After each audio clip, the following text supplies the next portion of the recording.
most of their life just stick to their family and friends.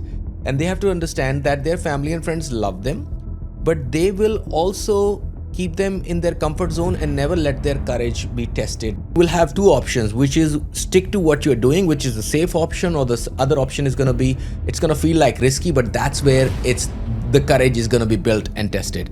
Why am I having this negative connotation with Shying the word away from being rich? Yeah. And that's what brings me to Dubai. He's a lucky lad, and he's made it now. He's telling everyone to relax. Rest is not just your shield, it is your sword. Hard work leads to success, or that's what we were told. But today we have Shakti Katyal here telling us that rest leads to abundance. Welcome, Shakti, and tell us more about your life and journey. You are a manifestation coach, you have been an author, you are an entrepreneur, and much more. So let's know from you. Thank you, Anamika. It feels unreal to hear all those things. And I'm, trying to tell myself, reinforce this. Yes, I'm on a mission, even though some of those words seem very big. But, now, yes, I've been on a personal journey turned into a professional journey.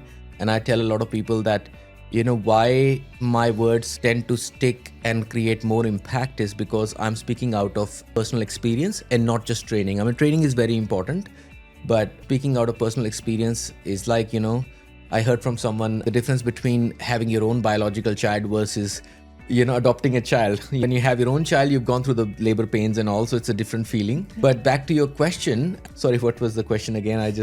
Tell me again. Yes. Let's start from the beginning. Yeah. You have achieved all of it that people are still aiming for. Career, success, financial freedom. You had it all. Yeah. And yet there was a period of unrest where you were seeking something more.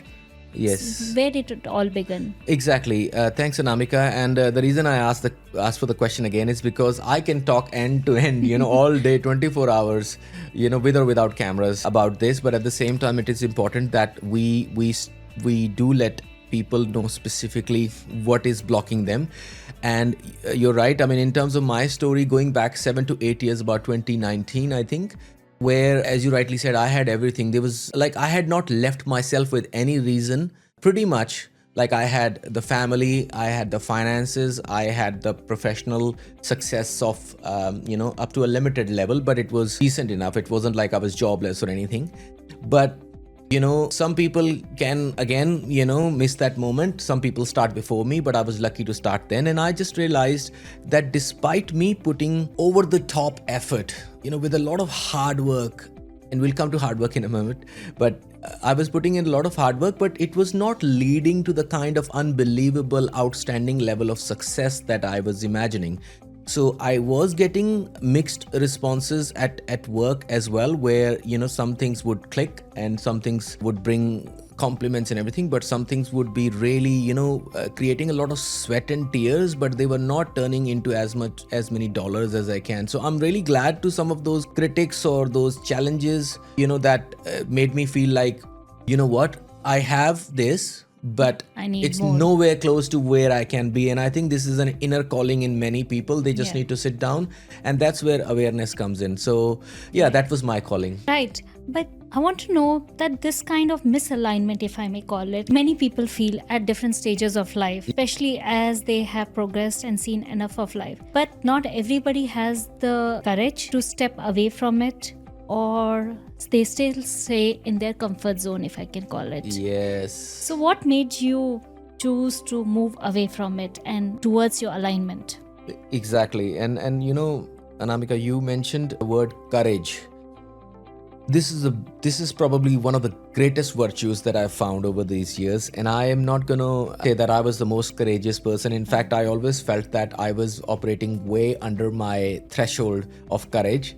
But now when I look back in hindsight, I'm like, oh my God, I was courageous. And essentially, it is this one single word that it comes down to. And I'm not trying to poke people. I'm not trying to say that, it's a very controversial word, courage. Like, to tell someone you're not being courageous enough is not the right way of looking at it. But it's only the person themselves that they should say that, oh my God, am I really playing at my topmost level? And, couple of very practical things I'll mention here is, that, your environment plays a big role. True. And now a lot of people, for most of their life, just stick to their family and friends. And they have to understand that their family and friends love them, but they will also keep them in their comfort zone and never let their courage be tested, because your family and friends are your well-wishers. Their first and the foremost aim is to keep you safe. So, nobody has developed courage in their world by keeping themselves safe all the time. So sometimes you have to venture into unsafe territory, and at that time it's very difficult, but you have to move away. Like I did move many cities, many countries. A lot of the times I had to ignore and disregard a lot of the words that were said to me by my close friends, because they were anti-innovation. In other words, that's why innovation takes so hard. So I think you have to again move away. That's why a lot of people go to hill stations. They will go for a walk. You have to go away from your environment, give your inner voice a chance, listen to it, and then you will have two options, which is stick to what you're doing, which is the safe option, or the other option is going to be, it's going to feel like risky, but that's where the courage is going to be built and tested. True. So yes, truly, you have been courageous. And another form of courage that you have showed is moving away from Australia, a place where you stayed for almost 2 decades, and coming to Dubai, a new territory for you. And that's where the birth of Real and Royal happened, right? Yes. So this is a very powerful name, Real and Royal. Yes. And I believe that's your ideology of what you want people to practice. Tell us more about this ideology. Exactly. And I think I was trying to stick to the word real, being authentic all my life. And this is one of my biggest values to practice. And the second biggest value is freedom, in terms of my value set that I stick to the most.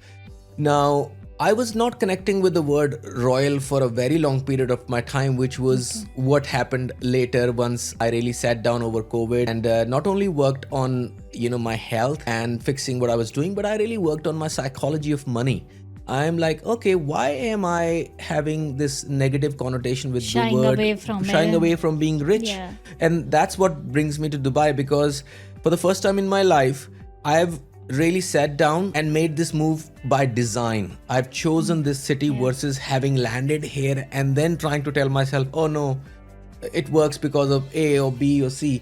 No, I chose Dubai because I knew Dubai promotes rich people. That's why you see a lot of high net worth individuals moving here. Royal city. Truly royal city. It can't be more royal than this. If you can attract people from Switzerland, then you are being royal. True. So, but again, one is incomplete without the other. If you are just being real, but not, really living at your full potential, not living royally in your own definition, then real feels a bit inadequate. And similarly, if you're being royal, but you're being fake instead. And that's what a lot of show-off people do, is like they will try to. So you define your own rich, but make sure rich essentially means that you are operating at or well above your capacity. So go for it. Great. So royalty is all about an abundant mindset, which you talk about very openly in your book. Now, we're told that rest and abundance are basically opposites. Exactly, yeah. It's the hustle mindset that's encouraged. But your book is named $1 Million Nap.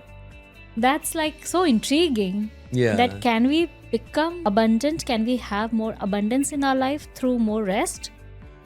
It's very, very powerful concept. Thank you. And I'm also very, very glad that I came up to this idea that I still believe in. Having published the book, having lived myself, I still believe this is like not optional. It's not like, oh, if you rest, then this can happen. You have to rest. Sometimes you have to take some things out of could have to a must have. And the moment it becomes must have, you will find the benefits yourself. And this is my little 2 cents of provocation to the people out there, because I know, like people are going to be like, oh, look, he's a lucky lad, and, he's made it now. He's telling everyone to relax so that and all that. But no, look, I have written it in my book as well, that rest is not just your shield. It is your sword. So it is not gonna, like a lot of people look at rest as, okay, if we don't rest, then we might fall sick and then blah, blah, blah happens. But they don't realize, and that's what I'm trying to help people understand, that rest is not a protectionist mechanism. It is something that drives you forward So just imagine you have to go from, Dubai to Abu Dhabi. It's a 2-hour journey, but if the road is clear, you can make it in 1 hour. But if there is a lot of traffic, then it's gonna take you 4 or 5 hours. So similarly, when you rest, you reach that point of clarity. Your internal click sound happens and you're like, you know what? Exact. And that is the moment of magic. That is when you're like, whether it's to do with investments, whether it's to do with gym, whether it's to do with a relationship task or anything like that. Yeah. So yes, rest leads to this meaningful action, which over time leads to abundance and royal lifestyle.